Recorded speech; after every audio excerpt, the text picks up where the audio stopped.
Saturday Night Chat. How are you all? Cheers to that. Well, cheers to that. Absolutely. Saturday couldn't come quick enough, but you know what that means? Tomorrow night, 90 Day Fiancé is on again, and I will be live streaming probably between 7:30 and 9 o'clock. The Happily Ever After episode, which is just such a train wreck as it is. I had a lot of fun last week, so if you missed it, please join me. It was a lot of fun. We had a few people in there.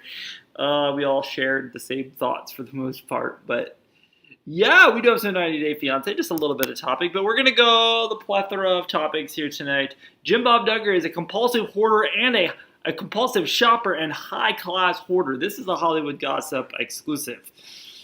Jim Bob's views have frequently brought him into conflicts with his son-in-law, but there are certain core tenets that the entire family holds dear, or claims to be anyway. Despite building a wildly popular media empire, successfully running for the Arkansas State Senate, and launching countless business ventures, including multiple used car dealerships, Jim Bob has long condemned the blind pursuit of money and the greed that he feels is endemic in American culture. But those closest to the father of the 19 claim that Jim Bob isn't exactly practicing what he preaches when it comes to the consumption and coveting of material goods. A source who was once close with the several members of the Duggar family says they tell Hollywood Gossip exclusively that Jim Bob spends frivolously and amasses property at an alarming rate. Jim Bob has a lot of money in property, our source said in response to a question about why Jim Bob is frequently cash poor. And he buys stuff, junk. He goes to these auctions and comes home with truckloads of chairs and just whatever. He's a high-class hoarder, I think, the insider concluded. And for why Michelle Duggar doesn't intervene when her husband's spending veers into reckless territory, our insider says there's little she can do. That's right, because he's going to smack a bitch. Jim Bob will stash cars somewhere until someone complains. Then he'll move them somewhere else until a different person complains. He has a lot of codes that he breaks, putting in plumbing and water and sewer. He just does what he wants and whatever he wants to do. Hell yeah, Jim Bob. He acts like he's above the law. That's awesome. I mean, if he's buying property and stuff, okay. Like, I know he has a lot of investment properties. That's fine. But nice. He's just buying junk. Hell yeah. Michelle can't say shit. He'll freaking smack a bitch. Mama June doesn't live by the train tracks anymore. I didn't know this. Take a peek inside her swanky new pad. She's moving up in the world. So she bought this house. Let's watch this so I can preview it so I knew what we were working with here. I'll just fast forward it a little bit so it shows. She bought it's a foreclosed house. Maybe if the video is going to let me bypass or they're going to make me watch the whole thing again.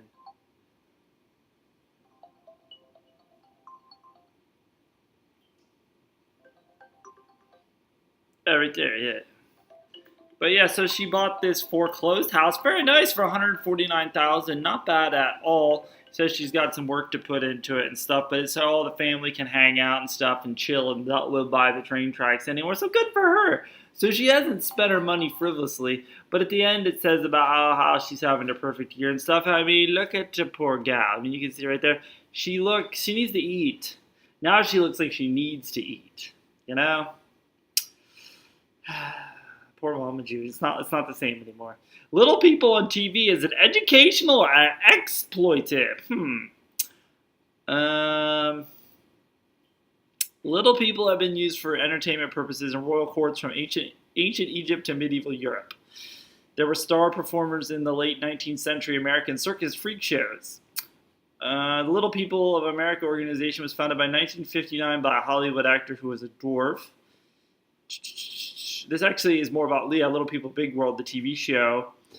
The Roloff family is seen as the embodiment of typical American life with some particular obstacles to overcome. The show's message has gone a long way, Baxter notes, toward eliminating the freak show aura that can still surround dwarfism. It just kind of goes on. It talks about the original. But no, that show, and my dad can vouch, he always used to say that I was watching it because it's like a freak show. I mean, but you know, he's obviously from that time when Little People were freak shows, you know, and it's, you know, now they're on TV, but I don't know, I like TLC in general has just become like the freak show channel. It's not learning. We're not learning. They're not learning. They're not showing us anything learning. They're showing us freak shows. It's just kind of how it is, and we take it for what it is and think that, oh, you know, it's fine. they're just cute little family with little people and the struggles. And Matt banging his assistant. And now, 90 Days Star fiance Danielle Mullins puts up signed photos for sale. It sells out within hours. Danielle Mullins Jabali is making lemons out of her 90 Day Fiancé fame. This week, the reality star posted on social media that she's selling her photos to fans who want signed memorabilia. Who doesn't? Finally got pictures for autographs. Message or email me for details. Although Danielle did not mention how much the photos were selling for, comments from fans state that the prices start at $5 per copy depending on the size. Transactions were handled through social media with payments made via PayPal.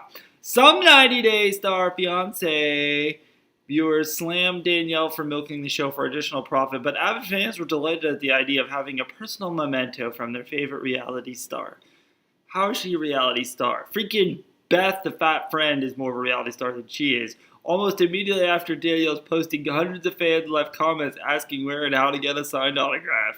Beautiful pictures, one fan commented. Love the show and how strong and independent you are. Keep up the good work. Amazingly, Danielle's pictures sold out within a matter of hours. The 44-year-old reality star announced that she ran out of prints and told her fans not to worry as she will be restocking soon.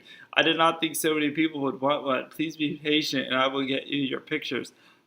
Whoa! So the pictures are like, wow. That's a beginning of the video picture. One fan who obviously couldn't get enough of Danielle even suggested that she sells other merchandise like T-shirts with her memorable catchphrases from the show. Danielle replied that yes, other products are in the works. Me and my daughters were discussing that. We are working on that idea. Oh my goodness. They're finally headed to court. Blah, blah, blah, blah, blah. Oh my goodness sakes. Again, I was all in Danielle's court, but I've had enough of her, and I'm all about the fat friend as I call her, Beth. But freaking Beth is awesome. Beth puts her foot down, unlike Danielle, who just lets herself get walked over by some Tunisian. She should have known better that she wasn't going to get any of that action, and he was just going to sleep with her one time and then tell her that her girly parts stink.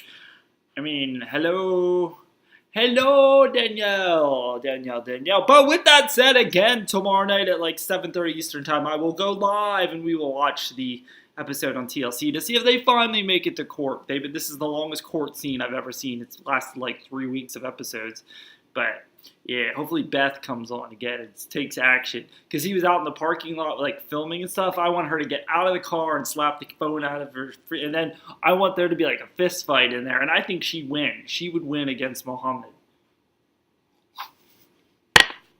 Woo! Ooh, I feel no pain. I'm just letting it all out today. Sometimes these Saturday night shows go like that. But yeah, and the awkward kiss. And I'll keep bringing you all the 90 Day Fiancé content as I can and get it. All right. Well, hey, you enjoy your Saturday night. Behave yourself. And I'll see you all next week. And if not, I'll see some of you tomorrow. Hopefully, pop in, say hello. Be a lot of fun. We had a lot of fun last week. All right. Have a good one. See ya. Once in a while, I'll go on YouTube just to see what kind of talent there is, and if some of my favorite singers are out with new albums, recorded albums.